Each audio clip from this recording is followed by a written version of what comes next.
So, very good evening, everyone. My name is Kailash Kumar, and from today onwards, we are going to start respiratory system. Particularly, if we talk about the physical education, the main topic arises here that what are the effect of exercise on respiratory system. This is the main topic which we have to study in the respiratory system. So we are education glows. We provide the coaching for the UGC NET and all the TGT, PGT exam related to physical education.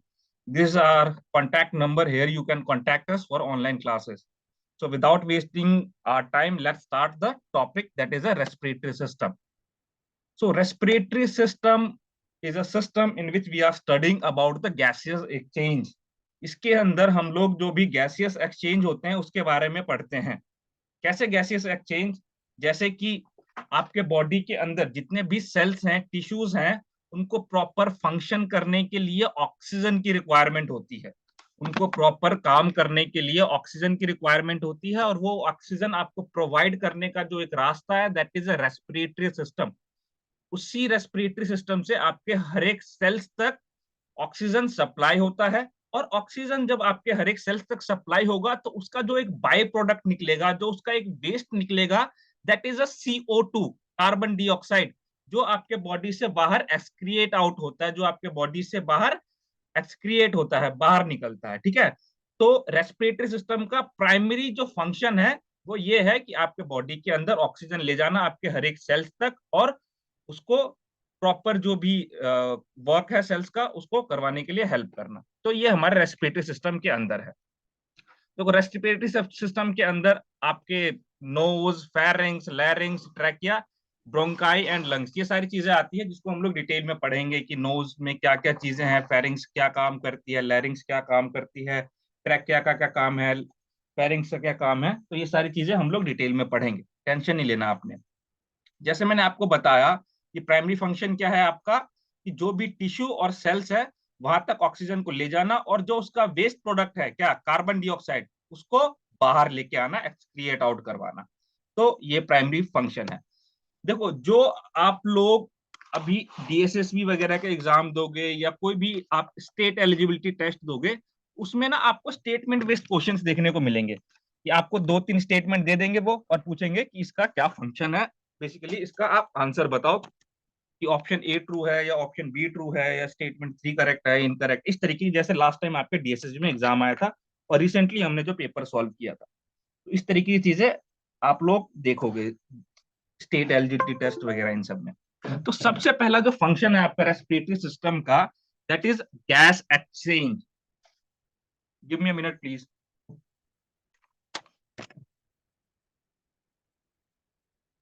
I have lost my.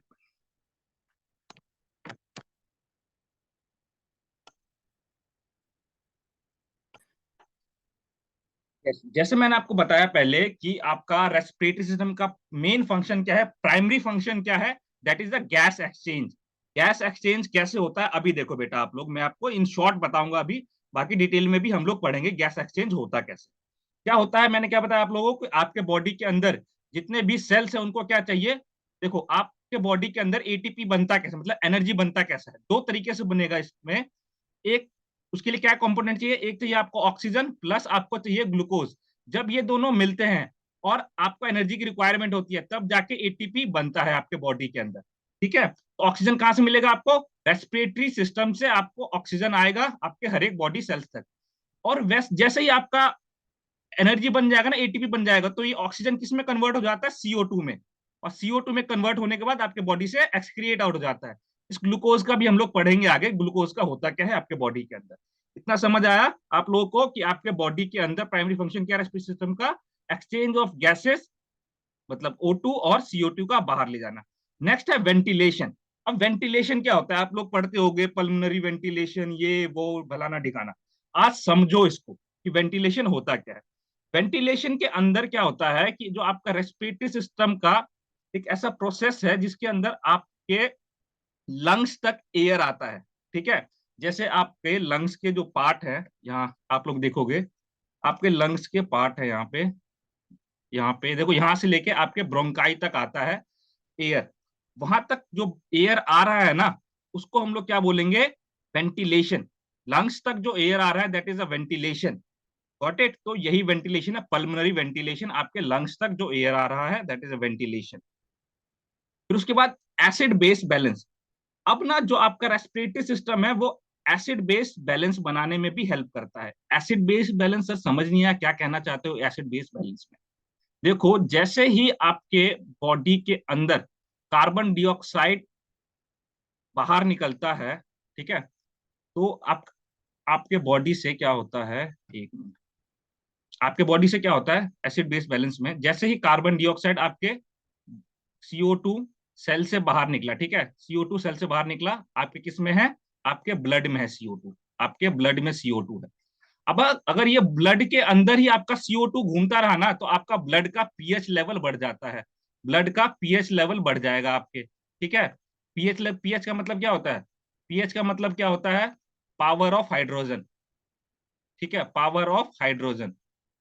तो उसके balance को भी कौन maintain करके रखता है, आपका respiratory system. तो क्या करता है, जैसे ही आपके ब्लड के अंदर CO2 आया, वो ब्लड आपके रेस्पिरेटरी सिस्टम तक आएगा, मतलब कि आपके एल्वोलाई तक आएगा और वहां पे CO2 को बाहर भेज देगा और ऑक्सीजन को ले लेगा।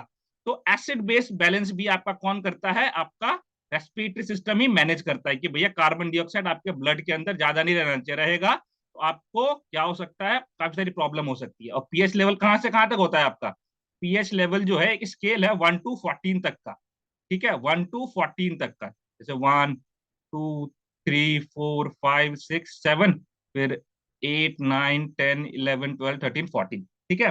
तो जो आपका पीएच लेवल है ना बिलो 17 होगा तो वो एसिडिक होगा, मतलब कि आपके बॉडी के लिए बुरा होगा, और 7 से अगर ज्यादा होगा तो क्या होगा, बेस होगा, ठीक है, 7 से ज्यादा होगा तो बेस होगा। तो जैसे ही आपके बॉडी के अंदर एसिडिक लेवल बढ़ेगा तो आपको दिक्कत परेशानी देखने को मिलेगा। आप लोग एक टर्म पढ़ते होंगे लैक्टिक एसिड, तो लैक्टिक एसिड में क्या होता है, लैक्टिक एसिड में आपके ब्लड के अंदर लैक्टेट का अमाउंट ज्यादा हो जाता है, मतलब कि क्या होता है, वो एसिडिक हो जाता है, एसिडिक इन नेचर हो जाता है। क्यों हो जाता है, जब आप ज्यादा एक्सरसाइज करते हो, जब आप ज्यादा एक्सरसाइज करोगे तो आपके बॉडी से CO2 रिलीज होगा, CO2 रिलीज होगा, ज्यादा रिलीज हो रहा है CO2, ज्यादा एक्सरसाइज करोगे, और ज्यादा रिलीज होने के बाद आपके वो ब्लड वेसल्स में घूमता रहेगा, इसलिए आपके बॉडी के अंदर लैक्टिक एसिड जमा हो जाता है। बाकी कैसे क्रिएट आउट होता है, बाकी और डिटेल में फंक्शन हम लोग आगे पढ़ेंगे। इतना आप लोगों ने समझ लिया। नेक्स्ट है वॉइस प्रोडक्शन, ये सभी को पता होगा, इसमें ज्यादा टाइम वेस्ट नहीं करेंगे हम लोग। तो आपका वॉइस प्रोडक्शन में भी आपका जो है स्केलेटल सिस्टम आपको हेल्प करता है, कहाँ करता है, क्या करता है, आगे पढ़ेंगे हम लोग। सेंस ऑफ स्मेल, तो आपका बॉडी के अंदर नोज के पास ऑल्फा फैक्ट्री रिसेप्टर्स होते हैं, ऑल्फा फैक्ट्री रिसेप्टर्स होते हैं, वो क्या करते हैं, आपके सेंस करने में आपको हेल्प करते हैं, ठीक है, मतलब कि आपको स्मेल के सेंस करवाने में आपको हेल्प हेल्प करते हैं ऑल्फा फैक्ट्री रिसेप्टर्स, ये भी आप लोग ध्यान रखना। और इम्यून डिफेंस भी है। इम्यून डिफेंस कैसे है, देखो जैसे एसिड यदि बढ़ जाए तो क्या होगा, वो बेस होगा, ठीक है, वो बेस कैसे होगा, क्या चीजें हैं, आगे हम लोग पढ़ेंगे थर्ड क्लास में। आपकी रेस्पिरेटरी सिस्टम की क्लास 3 पार्ट में डिवाइड है, एक चीज मैं आपको बताना भूल ही गया था। हाँ, चलो इसको कंप्लीट कर लो पहले फिर बताता हूँ। इम्यून डिफेंस कैसे होगा आपके बॉडी के अंदर, इसको समझो पहले। देखो इम्यून सिस्टम ना आपको कोई नहीं पढ़ाएगा, कहीं भी देखो कोई भी इम्यून सिस्टम नहीं पढ़ाता, बट इम्यून सिस्टम आपके लिए बहुत ज्यादा इंपॉर्टेंट है। आज इन शॉर्ट हम लोग यहाँ पे समझने वाले हैं। क्या होता है इम्यून सिस्टम में, कि सबसे पहले आप लोगों के लिए बताओ, सबसे पहला इम्यून सिस्टम मतलब कि आपको कौन प्रोटेक्ट करता है आपके बॉडी के अंदर, सबसे पहले कौन प्रोटेक्ट करके रखता है अगर कोई सी वायरस बैक्टीरिया से, बताओ, आपके बॉडी के अंदर सबसे पहले कौन प्रोटेक्ट करके रखता है, नहीं, वो तो बहुत अंदर चला गया पल्लवी, WBC सबसे पहले अगर मैं बोलूं आपको, आपके बॉडी के अंदर आपका स्किन आपको प्रोटेक्ट करके रखता है, सबसे पहले आपके बॉडी को आपका स्किन प्रोटेक्ट करके रखता है। कोई वायरस आ गया अगर स्किन के ऊपर है कुछ नहीं होने वाला आपको, कोई बैक्टीरिया आ गया स्किन के ऊपर है कुछ नहीं होने वाला आपको, अगर स्किन के ऊपर कट लगा तभी तो आपके ब्लड वेसल्स में जाएगा वो। तो सबसे पहले आपके बॉडी के अंदर इम्यून सिस्टम की बात करूं मैं, इम्यून सिस्टम में सबसे पहले आपके बॉडी के अंदर आपका स्किन आपको प्रोटेक्ट करके रखता है, ठीक है। Now coming to the next जो कि आपका रेस्पिरेटरी सिस्टम से रिलेट करता है, that is your mucus membrane, ठीक है, म्यूकस मेम्ब्रेन। ये आपका सेकंड नंबर पे है, ठीक है। अब म्यूकस मेम्ब्रेन कैसे हेल्प करता है, इसको थोड़ा सा इन शॉर्ट समझो। जैसे सबसे पहले अगर मैं बताऊं आपको, नोज के अंदर आपके नोज के अंदर हेयर होते हैं, ठीक है, आपके नोज के अंदर हेयर है। तो कोई भी ऐसा डस्ट पार्टिकल, वायरस, बैक्टीरिया, इस तरीके की चीजें आपके नोज में जाने की कोशिश करता है, तो अगर हेयर में वो स्टॉप हो गया, तो जब आप ब्रीथ हैविली करते हो, एक्सेस ब्रीथ मतलब कि ब्रीथ आउट करते हो, तो वो बैक्टीरिया या फिर डस्ट वगैरह क्या होता है, आपके नोज से ही बाहर निकल जाता है। मान लो यहां से वो आगे निकल के आ गए, आगे निकल के आ गए, यहाँ से छोटे, काफी छोटे पार्टिकल्स है, वो आगे निकल के आ गए, तो यहाँ पे फिर ना आपका म्यूकस मेम्ब्रेन होता है, यहाँ पे इस तरीके का फंक्शन रहता है, यहाँ पे वो फंस जाते हैं, ठीक है, यहाँ पे फंस जाते हैं वो। और यहाँ फंसने के बाद जब आप एक्सेस एक्सेस ब्रीथ आउट मतलब कि हैविली ब्रीथ आउट करोगे, तो यहाँ से निकलने का चांसेस होता है। कई क्या होते हैं, इससे भी बहुत हरामी होते हैं वायरस, बैक्टीरिया, वो कहते हैं मुझे और आगे जाना है, तो फिर इसके बाद वो आगे आते हैं, और आने के बाद आपके ना यहाँ पे ब्रोंकाई से नीचे नीचे आते रहते हैं, आपके एल्वोलाई तक आ जाते हैं। अब एल्वोलाई में आने के बाद ना आपके मैक्रोफेजेस होते हैं, जो आपको एक तरीके से यहाँ पे उन वायरस या बैक्टीरिया से आपको प्रोटेक्ट करके रखता है। तो ये प्रॉपर सीक्वेंस है, बाकी इसको हम लोग डिटेल में पढ़ेंगे कैसे होता है। तो आप लोगों ने बस अभी समझना है इतना कि ये work as a immune defence भी करता है। तो आप लोगों के लिए बहुत इंपॉर्टेंट है कि कौन कौन से बेसिकली फंक्शंस है रेस्पिरेटरी सिस्टम के, ठीक है। तो ये बहुत जरूरी पढ़ के रखना, आपको स्टेटमेंट बेस्ड क्वेश्चन यहीं से देखने को मिलेंगे रेस्पिरेटरी सिस्टम के फंक्शन से। बाकी और जो है वो तो आगे हम लोग कवर करेंगे। अब हम लोग क्या पढ़ने जा रहे हैं आगे, अब सब कुछ जो डिटेल में पढ़ेंगे हम लोग कि नोज क्या है, उसके क्या क्या फंक्शन है, ये सारी चीजें पढ़ेंगे। बट बिफोर स्टार्टिंग इट, आप लोग को मैं पहले समझाना चाहता हूँ कि हम लोग रेस्पिरेटरी सिस्टम में पढ़ेंगे कैसे। देखो, रेस्पिरेटरी सिस्टम को हम लोग तीन पार्ट में डिवाइड करेंगे। एक तो सबसे पहला पार्ट हम लोग बेसिक्स कवर करेंगे रेस्पिरेटरी सिस्टम के, जो आज की क्लास में आपका होगा। सेकंड क्लास में आपका थोड़ा सा एडवांस लेवल पे जाएंगे, इसके अंदर हम लोग क्या पढ़ेंगे, जो आपके टाइडल वॉल्यूम मतलब जो आपके वॉल्यूम्स हो गए, कैपेसिटीज हो गई, इसको सिर्फ रटना नहीं है, इसको समझेंगे हम लोग कि कैसे टाइडल वॉल्यूम होता है, क्या क्या रेंजेस है, उसको भी आपको रटने की जरूरत नहीं पड़ेगी, पढ़ा दूंगा ना, आपको रटने की जरूरत नहीं पड़ेगी, आप समझ ही जाओ क्या होता है। फिर हम लोग पढ़ेंगे उसके बाद थर्ड स्टेज में कि आपका इफेक्ट क्या क्या पड़ेगा रेस्पिरेटरी सिस्टम पे। जैसे अगर आपका शॉर्ट टर्म इफेक्ट आपके रेस्पिरेटरी सिस्टम पे क्या पड़ेगा, टाइडल वॉल्यूम इंक्रीज होगा, डिक्रीज होगा, कोई इंस्पिरेटरी रेस्पिरेटरी कैपेसिटीज डिक्रीज होगा, इंक्रीज होगा, जो गैसियस एक्सचेंज होगा उसके अंदर क्या क्या फंक्शन, अगर हम लोग सब मैक्सिमल इंटेंसिटी की वर्कआउट करते हैं तो क्या होगा। तो ये सारी चीजें आप लोग डिटेल में थर्ड लेवल पे पढ़ोगे। तो ये आपका 4 दिन का लगभग क्लास होने वाला है, 4 डेज का आपका रेस्पिरेटरी सिस्टम का क्लास होने वाला है। इसके अंदर आप लोग ऐसा समझ लोगे रेस्पिरेटरी सिस्टम को कि आई एम टेलिंग यू, इसके बाद आप लोग कोई भी क्वेश्चन उठा लेना यूजीसी नेट का या किसी भी लेवल का, आप लोग इजिली सॉल्व कर पाओगे। डीएसएसबी, टीजीटी, पीजीटी जो भी क्लासेस है वो आपके 2 दिन में ही समाप्त हो जाएंगे, अगर आपको इतना समझना है तो बस। बाकी डिटेल में समझना है तो 3 दिन आपको लग जाएगा, 3 से 4 दिन। चलो अब आते हैं नेक्स्ट, हम लोग सबको अब डिटेल में पढ़ेंगे कि नोज में क्या होता है, उसके अंदर क्या क्या चीजें होती हैं, तो वो सब हम लोग पढ़ेंगे अभी यहाँ पे डिटेल में। बट उसको समझने से पहले आपका जो रेस्पिरेटरी सिस्टम है वो 2 पार्ट में डिवाइड है। सबसे पहला कंडक्टिंग जोन और दूसरा है रेस्पिरेटरी जोन। तो जो आपके बॉडी के अंदर, जिसके अंदर आपका nose, pharynx, larynx, trachea, bronchi, bronchioles, वो क्या है आपके कंडक्टिंग जोन में आता है। तो आप लोगों से ऑप्शन क्वेश्चन में इस तरीके से दे देगा, विच of the following is under the conducting zone. तो एक 3 ऑप्शन दे देगा आपको, लैरिंग्स, दूसरा ट्रैकिया और तीसरा ब्रोंकाई, और चौथा ऑप्शन आपको दे देगा एल्वोलाई डक्ट का। फिर ऑप्शन दे देंगे 1 2 इज करेक्ट, 1 2 3 इज करेक्ट और 3 4 इज करेक्ट। तो इस तरीके से आपको क्वेश्चन देखने को मिलेंगे, तो याद रखना आप लोग।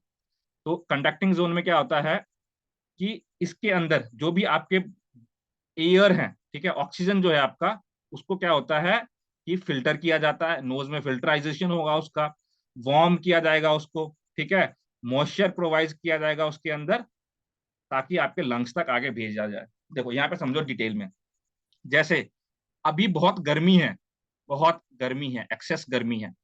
अब वही अगर गर्म हवा, एक्सेस हीटिंग वाला जो एयर है आपके लंग्स में चला जाए, तो आपके जो लंग्स है ना, ये एक तरीके से बहुत ही सॉफ्टी होते हैं, ठीक है। आपके जो लंग्स हैं ये बहुत सॉफ्ट होते हैं। अगर वो एक्सेस हीटिंग वाला एयर आपके बॉडी में चला गया तो बहुत सारी प्रॉब्लम देखने को मिल सकती है आप। वैसे ही एक्सट्रीम कोल्ड में आप लोग जब वर्कआउट करते हो जाते हो, और एक्सट्रीम कोल्ड वाला अगर सेम लेवल ऑफ एयर आपके लंग्स में चला गया, तो यहाँ पे आपको पता है कि अगर एयर में आपका वो कोल्ड है काफी, उसकी डेंसिटी काफी ज्यादा होगी, तो आपके जो एल्वोलाई सेक्स है, मतलब कि जो ये एल्वोलाई के ब्रांचेस है, छोटे छोटे ब्रांचेस, एल्वोलाई सेक, एल्वोलाई डक्ट, तो यहाँ पे आके वो डेंसिटी उसकी एयर की जम जाएगी, तो आपका गैसेस एक्सचेंज हो नहीं पाएगा। तो आपका यहीं से नोज से लेके आपका ब्रोंक्योल्स तक ब्रोंक्योल्स तक आपका एयर का फिल्ट्राइजेशन होता है। एयर का फिल्ट्राइजेशन होता है, वार्म होता है, और उसके अंदर मॉइस्चर प्रोवाइड किया जाता है। तब वो लंग्स में आता है एक नॉर्मल अमाउंट ऑफ एयर में, जिसका नॉर्मल लेवल, नॉर्मल टेम्परेचर होता है। फिर उसके बाद आपका रेस्पिरेटरी जोन के अंदर, ब्रोंक्यूल्स, एल्वोलाई डक्ट के अंदर आपका गैसियस एक्सचेंज होता है, ठीक है। मतलब यहाँ से समझ लो आपका ब्लड आ रहा है, और यहाँ पे आपका एल्वोलाई का मेम्ब्रेन है, इन दोनों के बीच में क्या बोलेगा, भाई कार्बन डाइऑक्साइड चला जा और ऑक्सीजन आ जा, तो यहाँ पे आपका गैसियस एक्सचेंज होता है। Got it. तो दो याद रखना, कंडक्टिंग जोन और रेस्पिरेटरी जोन। इसके बाद ना कई बार आप लोगों से टीजीटी पीजीटी एग्जाम्स में भी पूछ लिया जाता है कि अपर रेस्पिरेटरी सिस्टम और लोअर रेस्पिरेटरी सिस्टम। तो अपर रेस्पिरेटरी सिस्टम जो है वो आपका ट्रैकिया तक होगा, और लोअर रेस्पिरेटरी सिस्टम आपका उसके नीचे वाला जो ब्रोंक्यूल्स, एल्वोलाई डक्ट, ये सब चीजें आपकी लोअर रेस्पिरेटरी सिस्टम के अंदर आ जाए, ठीक है। तो ये भी आप लोगों ने ध्यान रखना है। नेक्स्ट है आपका इंटरनल और एक्सटर्नल रेस्पिरेशन। तो ये आप लोगों का क्वेश्चन बहुत बनता है। आप लोगों को एक ऑप्शन दे देगा ऊपर और पूछेगा कि इंटरनल रेस्पिरेशन क्या होता है और एक्सटर्नल रेस्पिरेशन क्या होता है। आज आप लोग समझ लो इंटरनल और एक्सटर्नल। एक्सटर्नल मतलब क्या होता है, बाहर।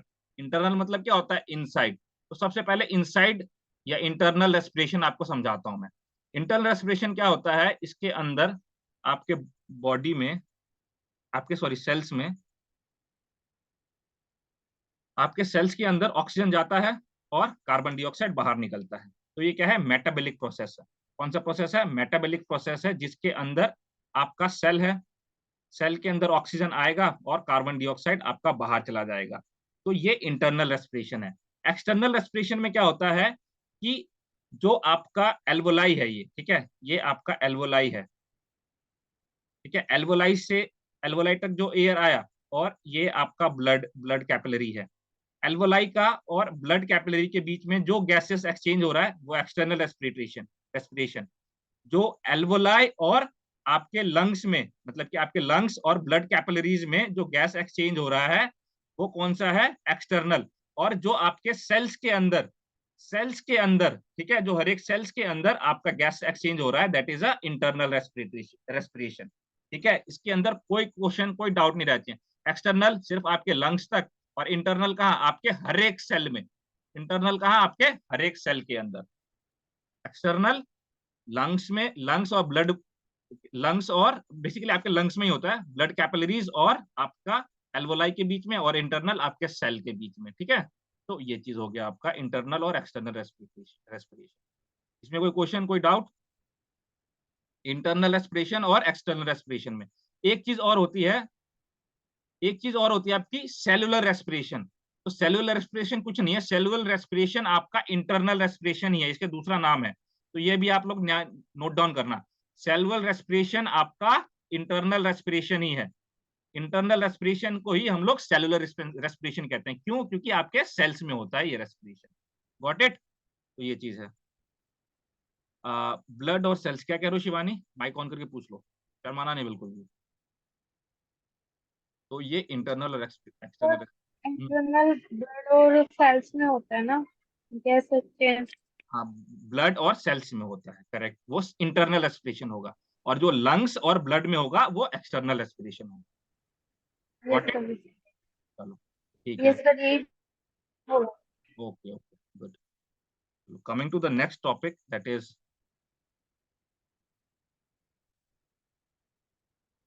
आपका नेक्स्ट है, why it is not going forward. देखो, ब्रीथिंग और रेस्पिरेशन, इसमें कई बच्चे कंफ्यूज होते हैं कि ब्रीथिंग और रेस्पिरेशन में क्या होता है। तो बहुत इजी चीज है, इसके अंदर कोई दिक्कत परेशानी वाली बात नहीं है। ब्रीथिंग और रेस्पिरेशन बहुत अच्छे समझ जाओगे। जैसे आपने इंटरनल रेस्पिरेशन और एक्सटर्नल रेस्पिरेशन समझा ना, वैसे ही ब्रीथिंग के अंदर थोड़ा सा डिफरेंस है, कुछ नहीं है। ब्रीथिंग सिर्फ आपके कहाँ तक होता है, लंग्स तक होता है। It is a process of inhalation and exhalation.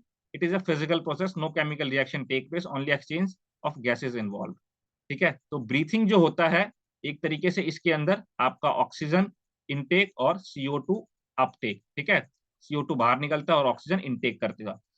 और ये कहाँ से होगा, आपके रेस्पिरेटरी सिस्टम में ही होगा। ठीक है, CO2 आपका ब्लड लेके आएगा, ब्लड लेके आया आपका CO2 ब्लड लेके आया यहाँ से, और O2 आपका ब्लड लेके चला जाएगा।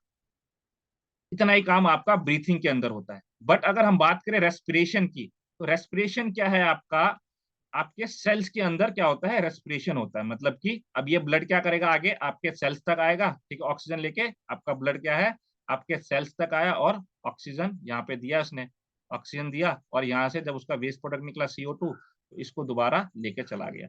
तो यहाँ तक ले गया, दैट इज अ रेस्पिरेशन। ठीक है, it is a series of chemical reaction जिसके अंदर आपको एनर्जी मिलता है, और कैसे, ऑक्सीडेशन से।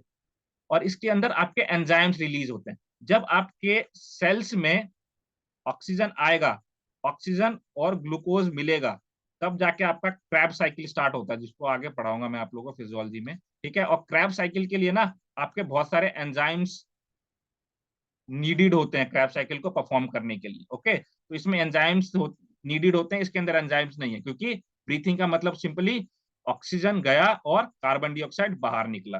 ठीक है, इसके अंदर कोई एंजाइम नहीं। It take place outside the cells, cells के बाहर होता है ये। ठीक है, कहाँ, आपके लंग्स तक जाता है ये। और इसके अंदर कोई एनर्जी का जरूरत नहीं होता, कोई एनर्जी की रिक्वायरमेंट नहीं होती इसके अंदर। बट ये इनसाइड द सेल्स होता है। मैंने आपको बताया क्रैब साइकिल आपके माइटोकॉन्ड्रिया में चलता है, और एनर्जी की रिक्वायरमेंट होती है इसके अंदर। एनर्जी आपका रिलीज होता है किस फॉर्म में, ATP के फॉर्म में, एंडोनेसिन ट्राइफॉस्फेट के। Got it. तो ये आपका ब्रीथिंग और रेस्पिरेशन के अंदर डिफरेंस था। अब हम सर एक लोग, बार एक्सप्लेन, इसको बताइए। तो फिर से एक्सप्लेन कर दीजिए। ओके, ब्रीथिंग क्या है, नॉर्मल एक ऐसा टर्म है जिसमें आप सांस अंदर लेते हो, मतलब कि ऑक्सीजन इनटेक करते हो और कार्बन डाइऑक्साइड बाहर निकालते हो। ठीक है, ब्रीथिंग के अंदर, ब्रीथिंग जो है आपका, वो लंग्स तक लिमिटेड है। ठीक है, मतलब कि ऑक्सीजन तो आपके सेल्स तक जाएगा, और कार्बन डाइऑक्साइड आपके सेल्स से बाहर निकलेगा, मतलब कि आपके रेस्पिरेटरी सिस्टम से बाहर निकलेगा। बट इसके अंदर आपको कोई एंजाइम की रिक्वायरमेंट नहीं होती। ओके, इसके अंदर आपका सेल्स के अंदर नहीं होता, ये बाहर बाहर होता है, आपके आउटसाइड सेल्स होता है। और ये जो होता है, एक तरीके से एनर्जी से रिलीज नहीं होता, एनर्जी इसके अंदर नहीं बनती।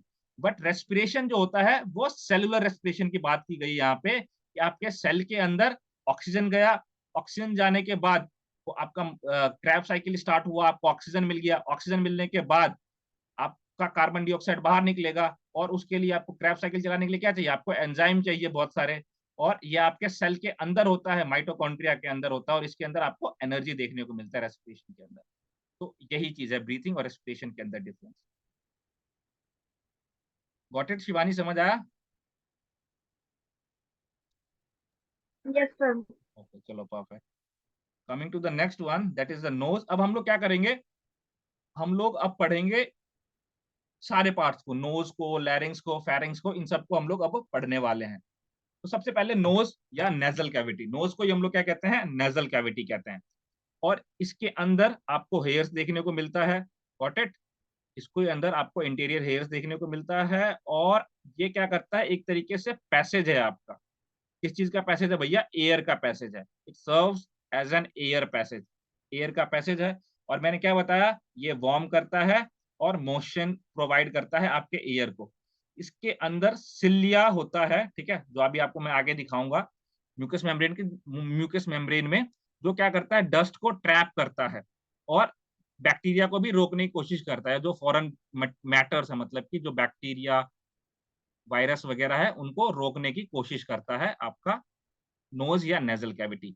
इसके अंदर अल्फा फैक्ट्री रिसेप्टर्स होते हैं, जिससे आप स्मेल कर सकते हो। ठीक है, जिससे आपको स्मेल करने का पता चलता है। और आपके नोज को जो दोनों नोज को डिवाइड करता है उसको हम लोग सेप्टम कहते हैं। क्या कहते हैं? सेप्टम। सेप्टम एक, आप ना इसको नोट डाउन कर लो, सेप्टम वर्ड का मतलब ही होता है चीज को दो पार्ट में ब्रेक करना। वैसे जब आप कार्डियोवास्कुलर सिस्टम पढ़ोगे तो जो आपके हार्ट को दो पार्ट में डिवाइड कर रहा है उसको सेप्टम कहते हो आप लोग। इस वर्ड का ही मतलब होता है किसी चीज को दो पार्ट में डिवाइड करना। तो ये नोज के अंदर था। नेक्स्ट है आपका फेरिंग्स। फेरिंग्स क्या है? एक तरीके से आपका नोज के नेक्स्ट नोजल कैविटी के बाद जो अगला पार्ट है आपका, that is a pharynx. Pharynx क्या है? इसको आप लोग जो थ्रोट कहते हो ना, वो फेरिंग्स को ही कहते हो। ये 13 सेंटीमीटर की ट्यूब होती है और उसको आप लोग 5 इंचेस ही बोल सकते हो। ये आप लोग ध्यान रखना, ये आप लोग ध्यान रखना। और ये आपके एयर और फूड के दोनों के पैसेज में हेल्प करता है। कैसे? देखो, ये पर्टिकुलरली फिर 3 पार्ट्स में डिवाइड है। जो ऊपर वाला पार्ट है यहाँ पे जो देखोगे आप नोजल कैविटी के बाद, दैट इज द नेजोफेरिंग्स। क्यों? क्योंकि आपके नेजल कैविटी से कनेक्ट है, इसलिए हम इसको नेजोफेरिंग्स कहते हैं। नेक्स्ट पार्ट जो है वो ओरोफेरिंग्स। ये आपके ओरल माउथ से कनेक्ट है, दैट इज हम उसको ओरोफेरिंग्स कहते हैं। ठीक है, वर्ड्स को ब्रेक करके समझो। और नेक्स्ट है आपका लैरिंगोफेरिक्स। ये आपके लैरिंग्स से कनेक्ट है। फेरिंग्स के बाद आपका लैरिंग्स आता है, तो ये आपके लैरिंग्स से कनेक्ट है, इसलिए हम इसको लैरिंगोफेरिंग्स कहते हैं। समझ आ गया? ये पर्टिकुलरली फिर 3 पार्ट में डिवाइड है। तो ये फेरिंग्स के अंदर था। आप लोग ये याद रखोगे कितने क्या कहते हैं सेंटीमीटर की ट्यूब है, दैट इज अ 13 सेंटीमीटर की ट्यूब है। और ये आपका एयर और फूड दोनों का पैसेज है फेरिंग्स। जहां से आपका फूड का पैसेज भी स्टार्ट हो जाता है ओरोफेरिंग्स से। Got it? नेक्स्ट है लैरिंग्स। सिलिया हेल्प्स फॉर, अभी बताता हूं आपको, डोंट वरी, डिटेल में है अभी सिलिया का। लैरिंग्स क्या है? इसको हम लोग वॉइस बॉक्स भी कहते हैं। सिलिया जनरली कुछ नहीं होता, एक तरीके से ना हेयर लाइक स्ट्रक्चर होता है सिलिया का। यस। तो लैरिंग्स को हम लोग क्या कहते हैं? लैरिंग्स को हम लोग कहते हैं वॉइस बॉक्स। लैरिंग्स को क्या कहते हैं बेटा? बहुत बार क्वेश्चन आता है आपका यूपी टीजीटी वगैरह में, यहाँ डीएसएससी वगैरह में, और कई बार तो नेट वगैरह में भी एमसीक्यू टाइप, मतलब कि मैच द फॉलोइंग्स में ये पूछ लिया जाता है। तो लैरिंग्स को कहते हैं हम लोग वॉइस बॉक्स को कहते हैं। ये सही बच्चे ध्यान में रखेंगे। और ये कहाँ होता है? आपके जो ट्रैकिया है उसके अपर वाले पार्ट पे होता है। कहाँ होता है? ट्रैकिया के अपर वाले पार्ट पे, और आपके टंग के बिल्कुल नीचे और हायोइड बोन के बीच में। इसलिए मैंने आप लोगों को जब हायोइड बोन पढ़ाया था, तो हायोइड बोन में आप लोगों को एक चीज बताया था, एंकर पॉइंट। ठीक है, एंकर पॉइंट। और क्या लिखा था वहां पे? आपके टंग और हायोइड बोन से वो कनेक्ट है। ठीक है, हायोइड बोन जो है आपके टंग से कनेक्ट है और वो एंकर पॉइंट है, क्योंकि वहां से आपका आवाज निकलता है। एंकर जो होते हैं वो आवाज अच्छी निकालते हैं ना, इसलिए उसको एंकर पॉइंट। ठीक है, हायोइड बोन को हम लोग एंकर पॉइंट भी कहते हैं, इसलिए कहते हैं। ये किसी बच्चे का डाउट भी था जो मुझसे पूछ रहा था। तो हायोइड बोन आपके टंग से कनेक्ट रहता है। Got it? ये चीज है। फिर उसके बाद जो लैरिंग्स है वो आपका साउंड प्रोड्यूस करता है, इसलिए हम उसको वॉइस बॉक्स भी कहते हैं। तो ये देखो, ये रहा, इस तरीके से कनेक्ट है आपका हायोइड बोन, ये रहा। ठीक है, हायोइड बोन ये रहा, ये आपका लैरिंग्स है, इससे कनेक्ट है आपका। फिर लैरिंग्स जो है आपका, उसके अंदर आपको बेसिकली ये जो लैरिंग्स है वो कार्टिलेज से बन के मिलके बनता है। और इसके अंदर आप देखोगे एडम्स एप्पल। एडम्स एप्पल कुछ नहीं है, ये वही चीज है जो आपके गले में जब आप लोग टच करोगे ना, इधर वाला पार्ट, ठीक है, जो सामने आगे की तरफ निकलता है आपका। ठीक है, वो ये इस तरीके से जो आप देखने को मिलता है आपको आगे की तरफ, तो उसी को हम लोग एडम्स एप्पल भी कहते हैं। तो कई बार क्वेश्चन ये भी बन जाता है कि एडम्स एप्पल आपके कौन से पार्ट से रिलेट करता है, लैरिंग से, फेरिंग से। ठीक है, तो इस तरीके से क्वेश्चन भी बन जाता है। तो आप लोग ध्यान रखोगे एडम्स एप्पल आपका कहाँ पे लोकेटेड है। और यही ना, जो एक मेल होता है आप लोग देखोगे उसकी आवाज ज्यादा डीपर होती है, तो वो एडम्स एप्पल जो ही है वो रिस्पॉन्सिबल होता है। ठीक है, मेल का वॉइस को डीपर बनाने में। Got it? और इसके अंदर ये किस चीज से बना है? आपका कार्टिलेज से बना है। ठीक है, तो ये क्वेश्चन भी आता है आपका कि आपका जो लैरिंग्स है वो किससे बना है? कार्टिलेज से बना है। तो ये भी आप लोग ध्यान रखोगे। ये नहीं पूछेंगे आपसे थायराइड कार्टिलेज से बना है या क्राइकोपॉइड कार्टिलेज से बना है, बस आपसे ये पूछेंगे कार्टिलेज से बना है। तो इतना आप लोग ध्यान रखना। फिर नेक्स्ट आते हैं हम लोग ट्रैकिया के ऊपर। तो अगला पार्ट क्या है आपका भैया? ट्रैकिया मतलब कि विंड पाइप। कई बार क्वेश्चन आप लोगों से ये पूछा जाता है कि ट्रैकिया को हम लोग क्या कहते हैं, तो ट्रैकिया को हम लोग विंड पाइप कहते हैं। विंड पाइप जहां से आपका एयर जाता है। और अगर कई बच्चे ना कंफ्यूज हो जाते हैं कि ट्रैकिया को कैसे याद करें विंड पाइप से, तो ट्रैकिया के अंदर लास्ट वाला वर्ड क्या है? ए। तो एयर ए किससे रिलेट करेगा? आपके एयर से। तो इस तरीके से लिख सकते, याद कर सकते हो। विंड मतलब क्या होता है? एयर। तो आपका ट्रैकिया किससे रिलेट करता है? आपके विंड पाइप से। तो इस तरीके से आप इसको ध्यान रख सकते हो। ट्रैकिया क्या है भैया? आपका विंड पाइप हम इसको बोलते हैं, और ये आपका मस्कुलर ट्यूब होता है। मस्कुलर ट्यूब मतलब इस तरीके से मसल्स होती हैं इसके ऊपर, ठीक है। मसल्स क्या, आपका कार्टिलेज ही होता है, मसल्स होता है इस तरीके से, मस्कुलर होता है एक तरीके से, जिसको आप दबाओगे तो मस्कुलर आपको देखने को मिलेगा ऊपर वाला। और अंदर आपका हाइलेन कार्टिलेज से बना होता है, जो कितना सेंटीमीटर का लॉन्ग होता है? आपका 10 to 11 सेंटीमीटर लंबा होता है। यहाँ से यहाँ तक आपका 11 सेंटीमीटर का होता है, यहीं तक होता है। फिर उसके बाद आपका नेक्स्ट पार्ट स्टार्ट होता है। Yes Pallavi? Yes sir Pallavi? वो तो उसका लॉन्ग है ना 10 to 11, मैंने एक बार कहीं पे पढ़ा था 12 सेंटीमीटर लॉन्ग बोलकर। आपने कहीं कहीं पढ़ा होगा 10 to 12 सेंटीमीटर, ये भी टेन करेक्ट। टू थर्टीन लिखा था। 10 to 12 देखा होगा आपने। 14, 14 बहुत कम होगा। और वो जो 14 वाला आपने पढ़ा होगा ना, वो 14 वाला आपने पढ़ा होगा ऐसी किसी बुक से जो यूरोपियन बुक होगी।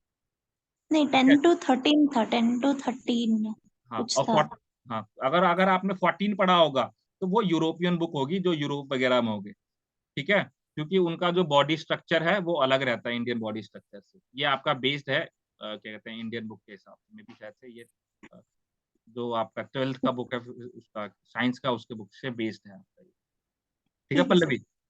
जी सर। Okay.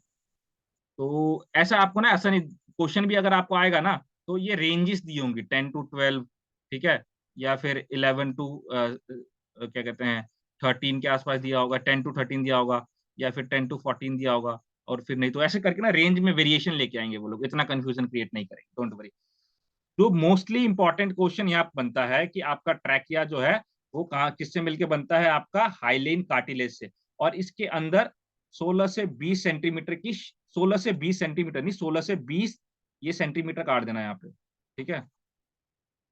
16 से 20 आपका C shaped, C shaped ring होता है। ये जो रिंग देख रहे हो ना आप, गिनोगे इसको तो ये 16 से 20 होगा। It depends on individual to individual, कितने 16 से 20 होंगे आपके। और ये सी शेप्ड होते हैं, सी शेप्ड होते हैं ये, सी शेप्ड होते हैं। पूरा सर्कुलर इसलिए नहीं होता आपका, एपिग्लॉटिस की वजह से। पूरा सर्कुलर इसलिए नहीं बनता क्योंकि एपिग्लॉटिस होता है वहां पे प्रेजेंट, तो पीछे की तरफ, तो इसलिए वो प्रॉपर सी, वो क्या कहते हैं, सर्कुलर नहीं बनता, वो सी शेप्ड ही रहता है। और किससे मिलके बनता है? वो हाइलिन कार्टिलेज से मिलके बनता है आपका।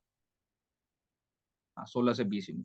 और ये आपका स्टार्ट कहाँ से होता है? जो आपका थोरेसिक वर्टेब्रा है, वो फिफ्थ जो उसका थोरेसिक बनता है, T5 जो है आपका, T12 तक होता है। T5 से जो आपका ये है वो डिवाइड हो जाता है दो पार्ट में, ठीक है। टू ब्रोंकाई, ये देखो, एक ये वाला पार्ट, एक ये वाला पार्ट आपका ट्रैकिया के बाद ब्रोंकाई में यहाँ से डिवाइड हो जाता है आपका T5 के बाद। Got it? तो थोड़ा हाँ Pallavi, do have any sir doubt? वो 500/16 to 20 यूनिट क्या है वो? 16 to 20, ये जो आपके सर्कुलर देख रहे हो ना, शी शेप्ड रिंग, ये है ये 16 से 20 यहाँ से यहाँ तक होंगे आपके, मतलब ठीक है। यूनिट पूछ रही हूँ सर, यूनिट मतलब उसका डायमीटर बोल रहे हैं ना सर? डायमीटर ये देखो ना, नेक्स्ट स्लाइड पे देख रहा हूँ आपको, मैं दिखा रहा हूँ, देखो ये रहा। नहीं, मुझे समझ में नहीं आया, वो जो 16 to 20 है वो और ये कह रहे हो डायमीटर ना, अलग होगा? ये कह रहे हो आप। हाँ। ये जी। 16 से 20 ना, ये शी शेप्ड रिंग है यहाँ पे। जैसे आपका जो ट्रैकिया है, इसके अंदर जो पहला रिंग है, ठीक है, ये एक पहला रिंग, ये दूसरा रिंग यहाँ पे, ये तीसरा, ये चौथा, ये पांचवा। ये सेंटीमीटर काट दो यहाँ पे, सेंटीमीटर कुछ नहीं, यूनिट कुछ नहीं यहाँ पे। 16 से 20 शी शेप्ड रिंग होती है आपकी, ठीक है। अच्छा, ओके सर, ओके सर, हाँ, इन ये नंबर्स बोल रहे हैं सर, इन इन नंबर्स में नंबर्स। है ये, ठीक है, ये अच्छा, है। जी जी जी, समझ गई। ओके, चलो। फिर इसके बाद यहाँ पे समझना सिलिया क्या होता है। जो आपका डाउट था यहाँ पे आपको समझ आ जाएगा अच्छे से।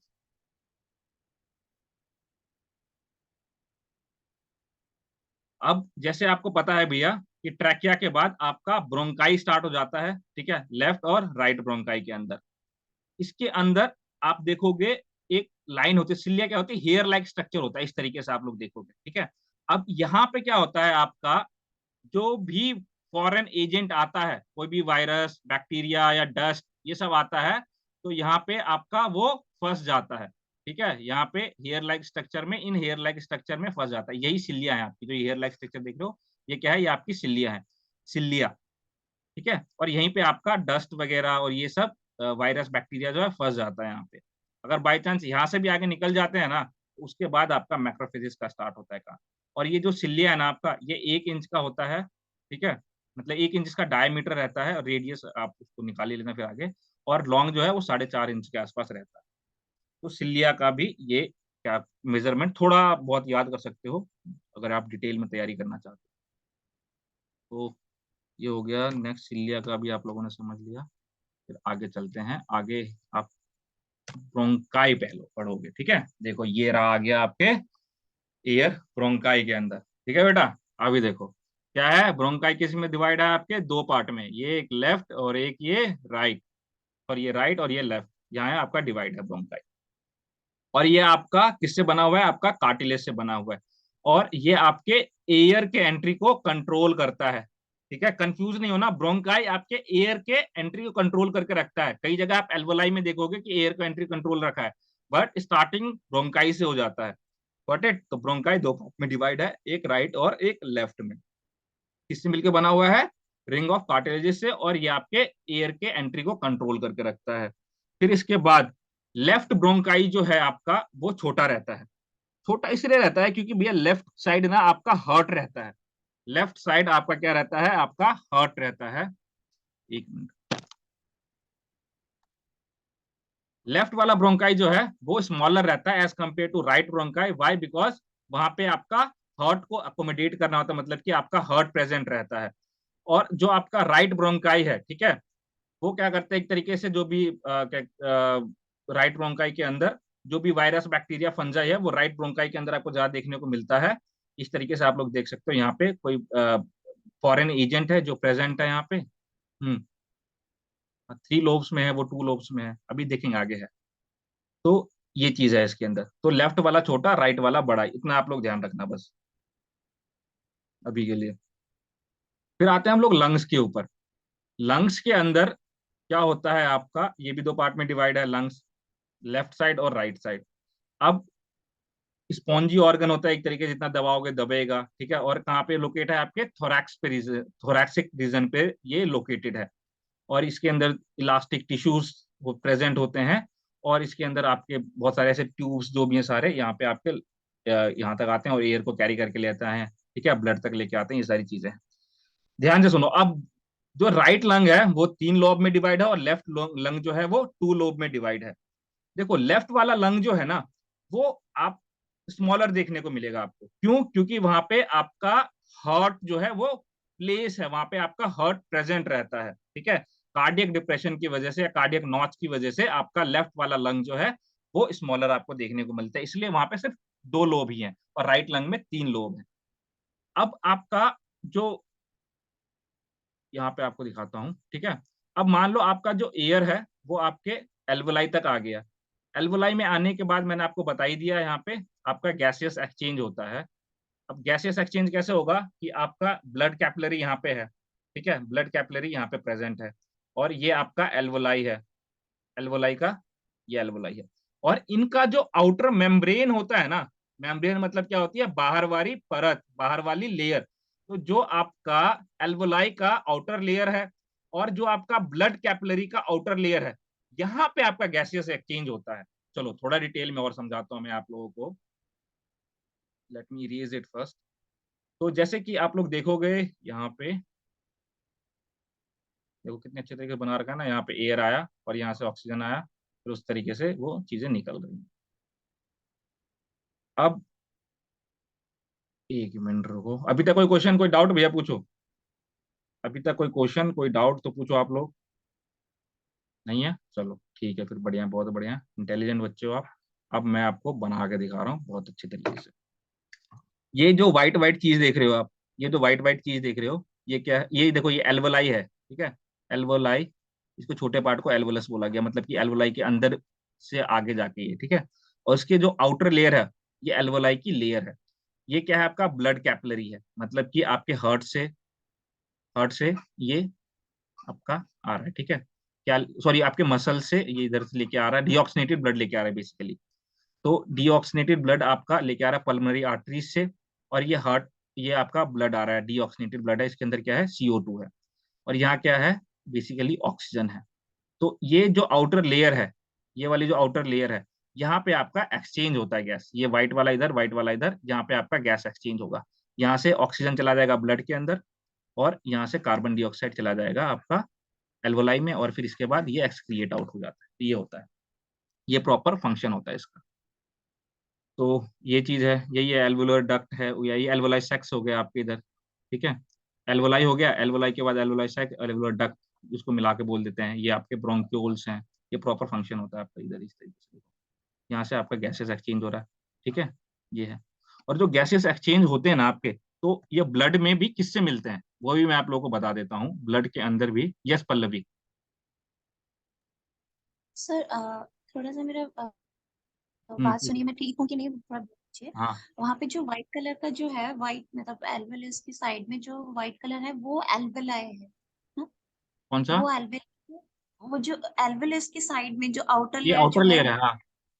वो एल्वेलाई है। वहां पे मतलब कैपिलरीज का साइड मतलब इनर नहीं बाहर का लेयर और एल्वेलस का बाहर का लेयर, वहां पे एक्सचेंज हो रहा है। वो जो व्हाइट दोनों का वहां पे एक्सचेंज हो रहा है ना? करेक्ट। फिर उसके बाद वहां पे एक्सचेंज होने के बाद जो कैपिलरीज का वाइट जगह के थ्रू वाइट जगह के अंदर वो ब्लड के अंदर जाता है, करेक्ट। वहां पे ही। फिर वहां से एल्वेलस से सॉरी हाँ, फिर O2 मतलब कैपिलरीज के अंदर आता है, फिर CO2 बाहर जाता है। करेक्ट। ठीक है ना सर? हाँ बिल्कुल सही फिर बात। ये जो एल्वेलस जो है ना वो क्या है, मतलब उसका काम क्या है? किसका? वो एल्वेलस वहां पे लिखा है ना, वहां पे वो एयर मतलब वहां पे एयर रहता है या क्या? नहीं नहीं, यहाँ पे आपका ये एल्वोलर कुछ नहीं है। ये एल्वोल, ये जो आपका एल्वोलाई है ना, ठीक है, इसी का जो शॉर्टेस्ट फॉर्म है, और नीचे वाला फॉर्म जो मतलब कि इससे भी नीचे जो है आपका एल्वोलाई का अंदर, और जो डीप में जाओगे आप तब जाके आपको एल्वोलस देखने को मिलेगा, ठीक है। इसका शॉर्टर वर्जन, और ठीक है, एल्वोलाई के अंदर जो है आपका वो एल्वोलस आपको देखने को मिलता है। और डिटेल में जब आप आओगे, बहुत डिटेल में जब जाओगे, ये है। जनरली हम लोग क्या पढ़ते हैं, एल्वोलाई, ठीक है, एल्वोलाई। बट एल्वोलाई नहीं होता, एल्वोलस के अंदर होता है आपका एल्वोलाई के शॉर्ट, और अंदर जाओगे आप, जैसे कि आप आर्टरीज है, ठीक है, आर्टरीज के बाद क्या होता है आपका, आर्ट्रियोल्स आता है, ठीक है। मतलब कि आर्टरीज से भी छोटी जो लेयर होती है आर्ट्रियोल्स, और आर्ट्रियोल से भी छोटी लेयर क्या होगी आपकी, कैपिलरीज, कैपिलरीज, हाँ हाँ। ठीक है। तो वैसे ही आपका एल्वोलाई है, ठीक है, और एल्वोलाई से भी छोटा जो आपका पैसेज बन जाता है जिसका, वो एल्वोलस है, ठीक है पल्लवी। जी जी सर। और यहाँ पे जो एल्वेलर सेक्स जो है वो क्या है? एल्वुलर सेक्स कुछ नहीं है। एल्वुलर सेक्स बेसिकली उसको ग्रुप ऑफ जो है ना, इसका जो मिलके बनता है ये दो तीन, उसको एल्वुलर सेक्स बोलते हैं। हाँ, अच्छा, group of alveoli is meaning alveoli alveolar sex. Sex absolutely correct, ठीक है। Okay sir, thank you. Okay, फिर इसके बाद ना, चलो चलते हैं नेक्स्ट स्क्रीन के ऊपर, मतलब कि नेक्स्ट पॉइंट के ऊपर क्या है वो हमारा, कि जो आपका स्पेस होता है दो लंग के, यहाँ पे देखो मैं आपको बताने की कोशिश करता हूँ।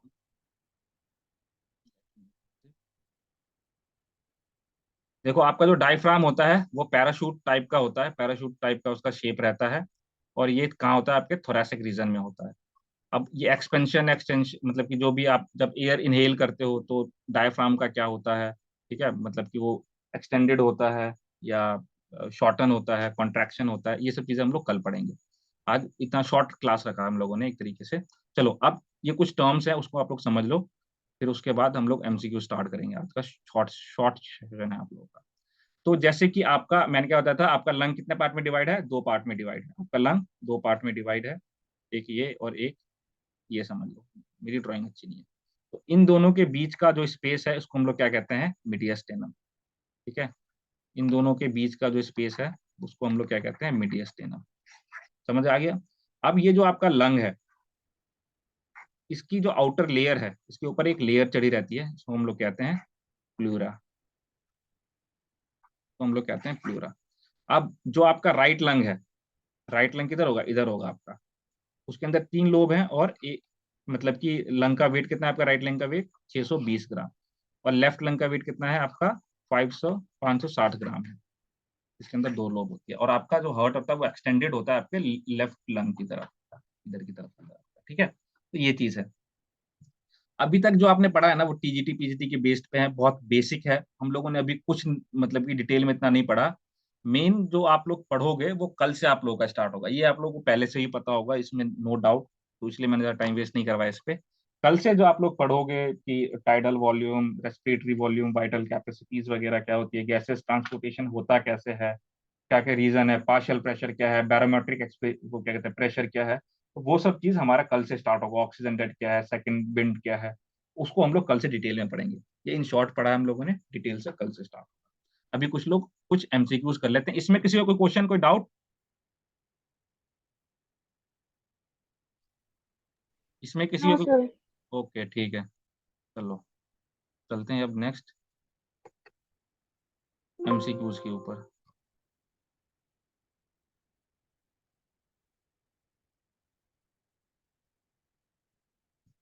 चलो भैया रेडी हो जाओ सभी लोग चैट बॉक्स में, हम लोग एमसीक्यू स्टार्ट करने वाले हैं अभी। एमसीक्यू स्टार्ट करने, excuse me sir, yes please. एक एक बार अगर रिवाइज कर देते तो अच्छा होता पूरा। अच्छा ये पूरा रिवाइज करवा दूं, ठीक है कोई दिक्कत नहीं, रिवाइज करवा देते हैं। चलो यहीं पे बताओ आप लोग मुझे, मैं पूछता हूँ यहीं पे। चैट बॉक्स में रेडी रहो भाई सभी, चैट बॉक्स में सभी बच्चे रेडी रहेंगे। मैं आप लोगों से क्वेश्चन पूछता हूँ यहीं पे। सबसे पहले आपका रेस्पिरेटरी सिस्टम का सबसे पहले वाला पार्ट कौन सा है? सबसे फर्स्ट पार्ट, सबसे फर्स्ट पार्ट आपका रेस्पिरेटरी सिस्टम का कौन सा है? होता सर। नोजल कैविटी, ठीक है, वेरी गुड। नोजल कैविटी का क्या फंक्शन है? नोजल कैविटी का क्या फंक्शन है, क्या काम है नोजल कैविटी का?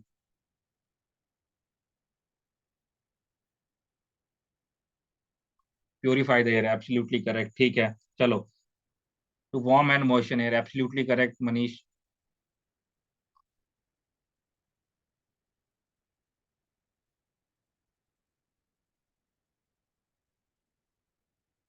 गुड, ठीक है। चलो अब इसके बाद मुझे बताओ, नोजल कैविटी के बाद, आपका नोज के बाद नेक्स्ट कौन सा पार्ट है आपका? नेक्स्ट कौन सा पार्ट है? अरे फेरिंग्स है, फेरिंग्स फेरिंग्स फेरिंग्स, ठीक है, लैरिंग्स नहीं है, फेरिंग्स है मनीष, ठीक है। फेरिंग्स है, अच्छा बताओ कितने सेंटीमीटर की है फेरिंग्स? 13।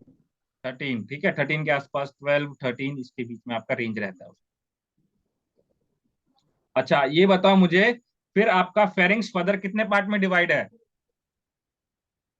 फेरिंग्स 3। आपका 3 पार्ट में डिवाइड है, गुड, ठीक है।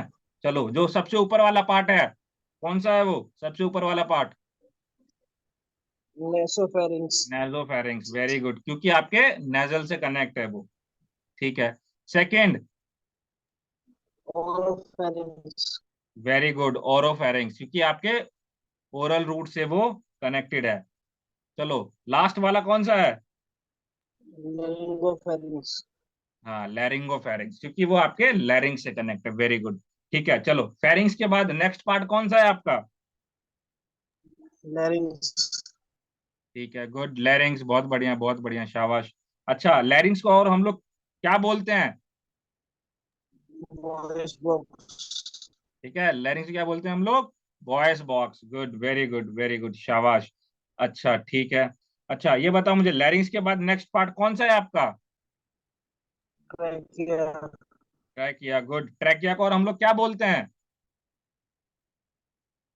Wind pipe. Wind pipe, good good. अच्छा और ये कितने,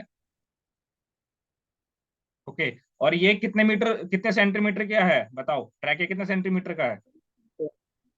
10 to 12। ओ ठीक है, सॉरी, 10 टेंशन। 10 10, हाँ 10 10, हाँ 10 11 10 12 के आसपास आपको देखने को मिलेगा। अच्छा ये बताओ मुझे, इसके अंदर जो मैंने आपको बताया था शी शेप्ड रिंग होती है, वो कितनी होती है? शी शेप्ड रिंग कितनी होती है? 16 से 20। 16 से 20, very good, 16 to 20 she shaped ring होती है। और कौन से कार्टिलेज से मिलकर बनी होती है वो? Hyaline cottage. Hyaline cartilage, very good, ठीक है। अच्छा बताओ मुझे फिर नेक्स्ट पार्ट कौन सा है, नेक्स्ट किसमें डिवाइड होता है? ब्रोंचाई। ब्रोंकाई में, ठीक है, ब्रोंकाई। CH काई, चाय नहीं काय, ठीक है। अच्छा मुझे बताओ ब्रोंकाई कितने पार्ट में डिवाइड है? 2 parts. 2 पार्ट्स में, ठीक है, वेरी गुड। अच्छा शॉर्ट, तो वो छोटा वाला कौन सा है, लेफ्ट या राइट? Left. लेफ्ट वाला, गुड गुड, ठीक है। चलो इसके बाद ब्रोंकाई के बाद क्या आ जाता है आपका? Lungs. लंग्स, ठीक है। अच्छा दो लंग्स के बीच में जो गैप है उसको क्या बोलते हैं हम लोग? सेप्टम। Mediastinum. नहीं, Mid. दो लंग्स के बीच में, क्या बोला मैंने, दो लंग्स के बीच में, ये सेप्टम। जैसे Mediastinum. इसको डिवाइड करने को हमने बोलता है, दो लंग्स के बीच में जो डिवाइड करता है उसको सेप्टम बोलते हैं हम लोग। यहां से लेके यहां तक के जो बीच का गैप है ये मीडियस्टिनम है, यहां से यहां तक के गैप उसको क्या बोलते हैं हम लोग? मीडियस्टिनम बोलते हैं, ठीक है। फिर इसके बाद जो लंग्स का आउटर लेयर है, ठीक है, जो कवरिंग है उसको हम लोग क्या बोलते हैं? प्ल्यूरा। प्ल्यूरा, एब्सोल्युटली करेक्ट, ठीक है। अच्छा अब लंग्स का मुझे वेट बताओ, राइट लंग का वेट कितना होता है? 620. 620, गुड, वेरी गुड। अच्छा राइट राइट लंग में कितने लोब्स होते हैं? 3 3। lobes. हाँ 3 लोब, वेरी गुड। सभी बोलो सभी। लेफ्ट लेफ्ट लंग के अंदर कितने लोब्स होते हैं और वेट कितना होता है उसका? 2 lobes, 560 gram. 2 lobes 560 weight, absolutely correct, ठीक है। और उसके बाद मुझे बताओ आप लोग की लास्ट में तो एल्वेलाई है और फिर वो गैसियस एक्सचेंज मैंने आपको समझा ही दिया था कि कैसे गैसियस एक्सचेंज होता है, ओके। तो वो चीज है। हाँ कई देखो ये पैथोजेंस है, आप लोग को बता देता हूँ थोड़ा सा। जैसे ये कोई पैथोजेंस वगैरह जो है फिर भी आ जाता है यहाँ पे आपके लंग्स तक आ जाता है, तो आप लोगों को पता है आपके ब्लड के साथ साथ क्या होगा, चलो समझाता हूँ अच्छे से।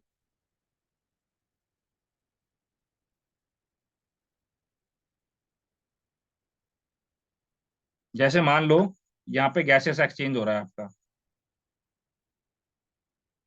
ठीक है, और यहाँ पे आपका ब्लड कैपिलरीज जा रही है यहाँ से।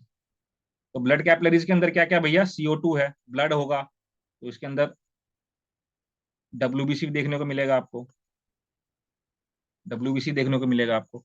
तो जब आपके बॉडी में मान लो कोई वायरस बैक्टीरिया फंजाई आ जाता है, ठीक है, तो मैक्रोफेजेस जो आपका WBC का एक पार्ट है, ठीक है, न्यूट्रोफिल्स मैक्रोफेजेस, तो ये क्या करता है भैया, उनसे लड़ने की कोशिश करता है और उनको यहाँ खत्म करने की कोशिश करता है, ठीक है, उनसे यहाँ लड़ने की कोशिश करता है, उनको खत्म करने की कोशिश करता है। तो यही चीज बस यहाँ पे है आपका, और कुछ नहीं है बस। चलो आप क्वेश्चंस करते हैं।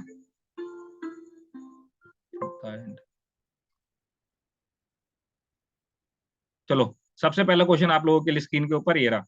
चलो पहले क्वेश्चन का आंसर बताओ। Which structure prevents food from entering the airway during swelling? पहले क्वेश्चन का आंसर बताओ। Epiglottis. चैट में अभी यहाँ नहीं बोलना है।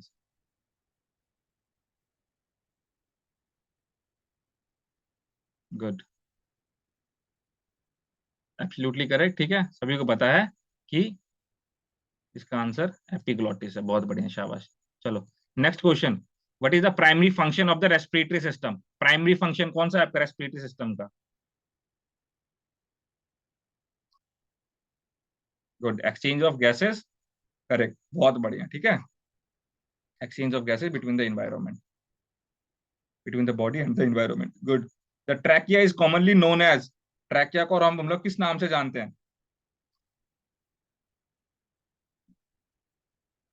Wind pipe.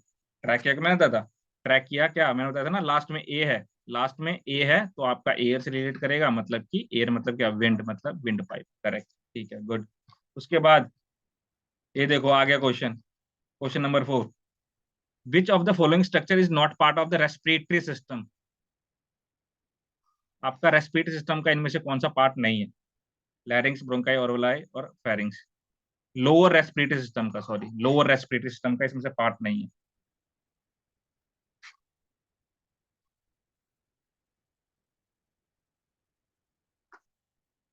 बताओ भाई, दो आंसर दो इसका। लोअर रेस्पिरेटरी सिस्टम बताया था ना।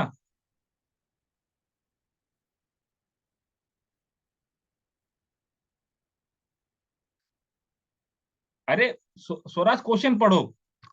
विच of the following is not part of the lower respiratory system. देखो ये आपका रेस्पिरेटरी सिस्टम है, तो ऊपर वाला, ऊपर वाले में क्या पढ़ा था आपने? लैरिंग, फेरिंग्स, लैरिंग्स, ठीक है। तो ये तो ऊपर वाला हो गया। सैम अभी भी गलत दे रहे हो आंसर। नॉट डी पार्ट होगा। Of, sorry sorry sorry sorry sorry sorry, which of the not following, हाँ फेरिंग्स होगा ना इसका आंसर। आप एक ही बोलो, लैरिंग्स की बोल रहे हो आप? फेरिंग्स होगा इसका आंसर, डी आंसर होगा इसका। डी। डी, ठीक है, एक ही बोल रहे हो। चलो, वही समझा सर, दोबारा समझाना। मैंने आपको क्या बताया था, जैसे आपका रेस्पिरेटरी सिस्टम दो पार्ट में डिवाइड है, एक अपर रेस्पिरेटरी सिस्टम, एक लोअर रेस्पिरेटरी सिस्टम। तो अपर रेस्पिरेटरी सिस्टम मतलब जो आपका कंडक्टिंग जोन है एक तरीके से, जैसे कि जिसके अंदर आपका फेरिंग्स आ गया, ठीक है, लैरिंग्स आ गया आपका, ठीक है, और ब्रोंकाई, यहां तक आपका जो है क्या है, अपर रेस्पिरेटरी सिस्टम है। यहाँ पे आपका एयर का क्या होता है, फिल्ट्रेशन होता है, मॉडिफिकेशन मतलब मॉडिफाई होता है। तो ये सब चीज आपका अपर रेस्पिरेटरी सिस्टम में हो जाता है। और लोअर रेस्पिरेटरी सिस्टम जो आपके नीचे की तरफ है, ठीक है, जो आपके नीचे की तरफ है, जैसे आपका एल्वोलाई, ठीक है, ब्रोंक्यूल्स, तो ये आपके लोअर रेस्पिरेटरी सिस्टम के अंदर आता है, जो लोअर पार्ट है रेस्पिरेटरी सिस्टम का, और अपर पार्ट आपका फेरिंग्स लैरिंग्स आता है। समझ आ गया स्वराज? ठीक है sir. Okay. Which of the following muscle plays a key role in process of breathing? ठीक है, एब्सोल्युटली करेक्ट, इसका तो सभी को पता ही होगा, डायफ्राम, कोई दिक्कत वाली बात नहीं है। चलो, which condition is inflammation of narrowing air passage? चलो ये वाला क्वेश्चन छोड़ दो, ये मैंने आपको पढ़ाया नहीं है, आप लोग उसके अंदर नहीं दे पाओगे। इसका सिक्स्थ का नहीं, सिक्स्थ का ये नहीं है, एम्फिसेमा है इसका आंसर। मैंने आपको पढ़ाया नहीं है, एम्फिसेमा में क्या होता है, आपके लंग्स के अंदर एक तरीके से दिक्कत परेशानी हो जाता है। निमोनिया में क्या होता है, जो आपका एल्वोलाई सैक होता है, तो यहाँ पे आपका पार्टिकल्स जमा हो जाता है। ये सब चीजें पढ़ाऊंगा अभी आपको मैं, पहले थोड़ा सा बेसिक क्लास कंप्लीट कर लो। नहीं नहीं, सिक्स का क्या होगा क्या? सिक्स का ये आंसर नहीं है, एम्फिसेमा इसका आंसर है। इसमें आपका जो लंग है उसके अंदर आपको डिफिकल्टी लेवल हो जाता है ब्रीथिंग में। अस्थमा में भी होता है, निमोनिया में भी होता है, एम्फिसेमा में लेकिन ज्यादा प्रॉब्लम होता है आपका हार्ट के अंदर ना, एक तरीके से छेद टाइप का हो जाता है, बताऊंगा आपको मैं। प्रॉब्लम आपको तीन अस्थमा में देखने को मिलेगी, निमोनिया में भी और इसमें भी, ठीक है। निमोनिया होता है उसमें भी एयरवे का प्रॉब्लम होता है। अभी छोड़ दो इसको। तो विच गैस इज, हाँ ये सेवंथ का आंसर दो। Which gas is primarily transported in the blood bye binding haemoglobin? Haemoglobin से कौन सा गैस बाइंड होता है इनमें से? ऑक्सीजन, एब्सोल्युटली करेक्ट, कोई दिक्कत वाली बात नहीं थी, ठीक है। हेमोग्लोबिन से वो बैंड हो जाता है, बाइंड हो जाता है, सॉरी, ठीक है। तो इसका राइट आंसर सेवंथ का ए हो गया।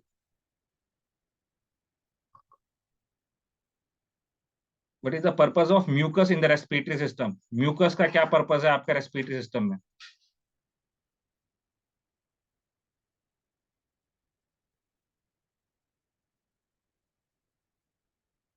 गुड, ठीक है, protecting the lung from infectious and foreign particles, absolutely correct, ठीक है। अच्छा मुझे ये बताओ, what is the function of, what are the functions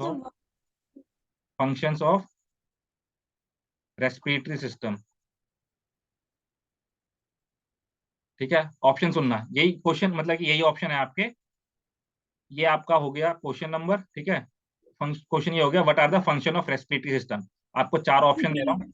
पहला ऑप्शन, बैलेंसिंग। सुनो सुनो सुनो, मेरा मेरा बात सुनो, पहले आंसर बाद में देना, पहले सुन लो। सबसे पहला ऑप्शन है आपके लिए बी, सी, डी, करेक्ट, ठीक है।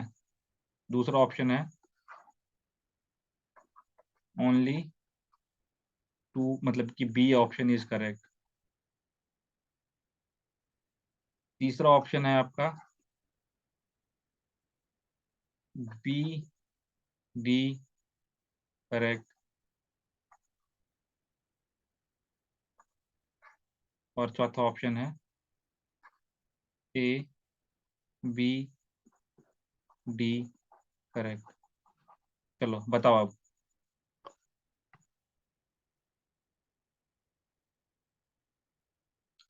ऑप्शन फर्स्ट बी और सी,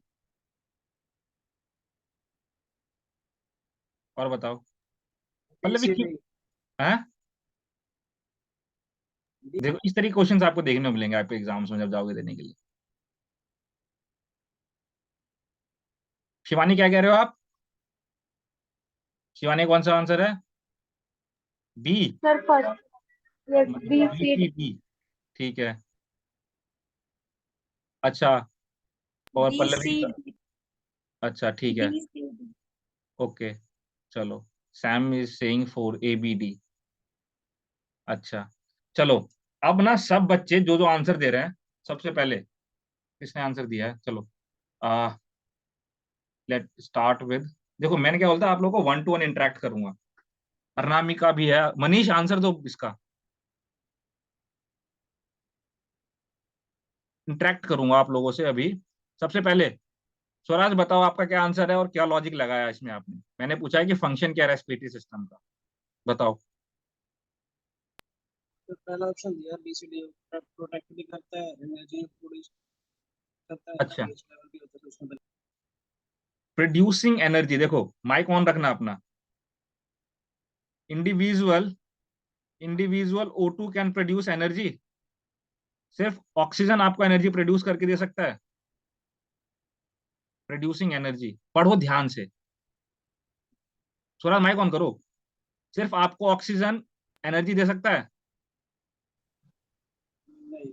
नहीं दे सकता, उसको क्या चाहिए साथ में, ग्लूकोज चाहिए, तब जाके आपका एनर्जी प्रोड्यूस होगा। तो ये बात है, तो ये गलत हो गया आपका। ठीक है, चलो भाई नेक्स्ट पल्लवी, देन आफ्टर जी शिवानी। हाँ, आप बताओ आपने जो ऑप्शन ए दिया है वो क्यों दिया है? सर, बी सी डी मैंने बोला था बिकॉज रेस्पिरेशन का मीनिंग है breaking down the glucose to produce energy है। सो आई थॉट कि इसीलिए मैंने सी ऑप्शन भी लिया था, बी सी नहीं, डी। बी सी नहीं होगा, देखो ना एक एक ऑप्शन और दिया ना मैंने, B D correct, C option जो दिया मैंने, ठीक है। चलो हाँ, अब शिवानी नेक्स्ट। शिवानी आपने कौन सा आंसर दिया था? B C D sir. B C D, ठीक है। तो एनर्जी प्रोड्यूसिंग नहीं होता। सैम, आपने फोर्थ बोला था, ए बी डी, कैसे ब्लड प्रेशर में हेल्प करेगा आपका, बताओ। रेस्पिरेटरी सिस्टम बीपी में कैसे आपका हेल्प करेगा? ब्लड का प्रेशर कैसे बढ़ाएगा आपका? ब्लड का प्रेशर कैसे बढ़ाएगा आपका रेस्पिरेटरी सिस्टम? पल्लवी हाँ बताओ। सर, यहाँ पे जो प्रोड्यूस एनर्जी है ना, हम्म, वहाँ पे आपने पूछा था कि क्या क्या इसके अंदर रेस्पिरेटरी सिस्टम में क्या क्या इंक्लूड होता है इसका। नहीं नहीं, मैंने तो फंक्शन, देखो ना मुझे यहाँ पे लिखा हुआ है फंक्शन। राइटिंग मेरी अच्छी नहीं है, मुझे पता इसमें है। क्या हाँ, बोलो बोलो। यस।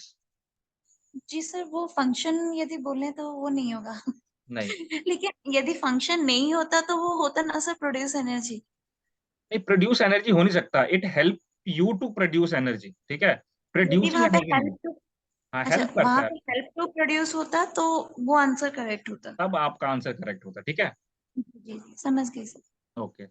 हाँ Sam, you told option 4 is correct, ठीक है। तो बीपी में आपका हेल्प नहीं करेगा। बी ब्लड प्रेशर में आपका कार्डियोवास्कुलर सिस्टम भाई रिलेट करता है ना बीपी को, आपके ब्लड के प्रेशर को इंक्रीज या डिक्रीज करना आपके इसका काम है।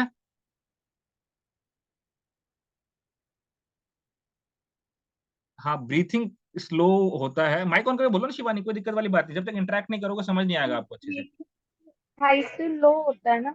हाँ, कम होता है उसको हम लोग हाइपोक्सिया कहते हैं, ठीक है। जब आपका बॉडी के अंदर ऑक्सीजन की कमी हो जाती है उसको हम लोग हाइपोक्सिया कहते हैं। ये ब्लड के प्रेशर की बात करी गई है यहाँ पे, ठीक है। Okay sir. हाँ, इसलिए गलत हो गया, तो इसका राइट आंसर हो जाएगा सी। तो इस तरीके क्वेश्चन में आप लोग फंसते हो, समझ आ गया आपको? तो ध्यान से देना, जब इस तरह क्वेश्चन आया ना तो वर्ड चीजों को रिलेट करने की, फटाफट आंसर नहीं देना, समझना है पहले। और इस तरह के क्वेश्चन में धीरे धीरे लाऊंगा, अभी तो मैं आप लोगों को बेसिक करवा रहा हूँ। कल परसों देखना आप लोग किस किस लेवल के क्वेश्चन लाता हूँ। और क्लास के अंदर कौन कौन है? मनीष, समझ आया? हाँ जी सर, आ गया। ओके ठीक है, इंटरेक्ट करना है, जो चीज समझ नहीं आ रही जितना इंटरेक्ट करोगे उतना अच्छा होगा। आंसर दो, गलत दे दो, कोई दिक्कत वाली बात नहीं है। जब तक गलत आंसर नहीं दोगे तो समझ सही का पता नहीं चलेगा। Anamika, got it? चलो क्वेश्चन नंबर, चलो ये बताओ क्वेश्चन नंबर 9 का। The process of inhaling and exhaling air is known as.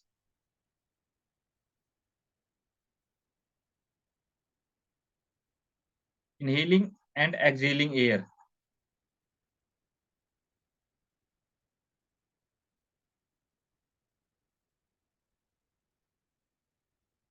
Pallavi, अब मैंने लगा देने हैं थप्पड़, ठीक है?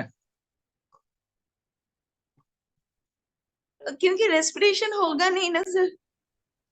क्या पढ़ा है यहाँ पे? इनहेलिंग एंड तो आपने बोला था कि ब्रीदिंग होगा। ठीक है, इसके अंदर ब्रीदिंग नहीं है क्या? नहीं अच्छा, है सर, ऑस्मोसिस है, रेस्पिरेशन है वहां पे। ओके ब्रीदिंग नहीं था तो ठीक ठीक इसलिए है ठीक। मैंने ऑस्मोसिस लगा दिया। अच्छा नहीं नहीं, गलत गलत, ऑप्शन गलत है, छोड़ो। ठीक है चलो, ये क्वेश्चन छोड़ दो ये वाला, क्वेश्चन करते। ये क्वेश्चन छोड़ दो। चलो नेक्स्ट क्वेश्चन पे आओ, ये भी छोड़ दो 10th। ये वाला क्वेश्चन करो। The exchange of gases between the blood and body tissue is known as। blood and body tissues, body tissue मतलब कि बॉडी सेल्स, ठीक है? ब्लड और बॉडी सेल्स या बॉडी टिश्यूज में।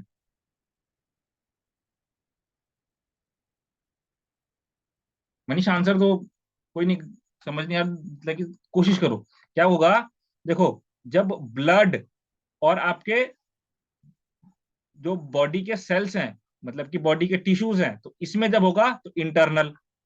जब आपके लंग्स और आपके ब्लड में होगा तब क्या होगा, एक्सटर्नल। ठीक है, ये हो गया एक्सटर्नल और ये हो गया इंटरनल। Got it? तो इसका 11th का डी हो गया आंसर करेक्ट आपका। Which structure connect the larynx to bronchi? कौन सा स्ट्रक्चर आपका लैरिंग्स को ब्रोंकाई से कनेक्ट करके रखता है? जी सर। सबको देना तो आंसर।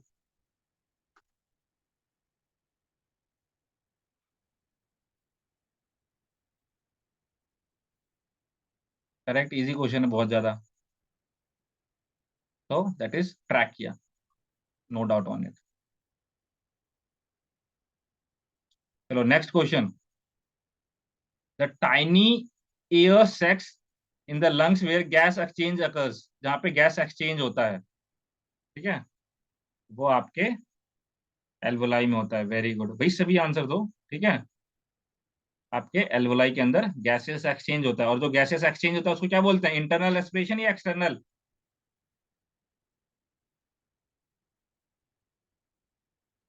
एक्सटर्नल।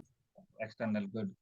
चलो एक एक एक चीज मैं आपको बताना भूल गया था, शायद से आपको ये पता होना चाहिए। What is the normal respiratory rate for adults at rest breath per minute? 12 से 20 सर। 12 से 16 होता है, 12 से 20 नहीं, ठीक है? 12 to 16 होती है। 12 से 20 से पढ़े, नहीं नहीं, इसलिए कहाँ मैंने पढ़ा कहा ये? कौन है ये जिसने पढ़ा ये गलत? कौन पढ़ा है गलत गलत? ठीक है, तो 12 to 16 होता है। Got it? ये बेटा नोट डाउन कर लेना सभी अपने कॉपी में, ये मैं आपको बताना भूल गया था। तो नॉर्मल रेस्पिरेटरी रेट जो अडल्ट के लिए होता है वो 12 to 16 होता है, बच्चों का अलग रहता है वो। ओके चलो, coming to the next question. Developing respiratory infection. चलो ये बताओ, ये इजी क्वेश्चन है, ये कर दोगे आप लोग। क्वेश्चन नंबर 15, 15 का आंसर दो। गुड, ठीक है, तो ये बहुत बेसिक क्वेश्चन है। स्मोकिंग से आपका रिस्क फैक्टर डेवलप होगा आपका रेस्पिरेटरी इन्फेक्शन का, ठीक है? गुड, ये छोड़ दो, अभी ये पढ़ाया नहीं आप लोगों को, ये भी छोड़ दो।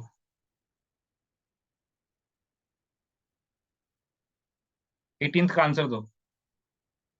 What is the role of cilia in respiratory system? Cilia क्या था? Hair like structure.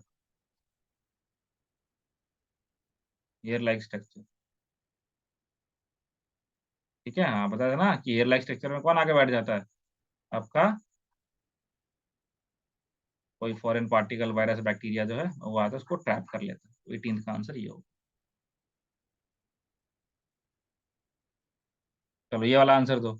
20 का, the exchange of gases, oxygen and carbon dioxide between the air and the blood in the lungs occurs through. ठीक है, तो that is a air, मतलब कि blood और आपका क्या है, ब्लड एंड लंग्स, ब्लड और लंग्स के बीच में एक्सटर्नल रेस्पिरेशन. ठीक है, तो बी हो गया इसका आंसर. चलो ये सब तो अभी पढ़ाया नहीं है, ये सब आप लोग कल, ये चलो 22 का आंसर दो. एक 22 का, the vocal cords are located at. Vocal cord कहाँ लोकेटेड होता है आपका? larynx, कौन बोल रहा है? लैरिंग्स.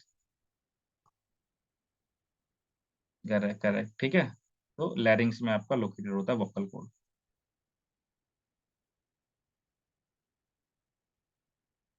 Absolutely correct.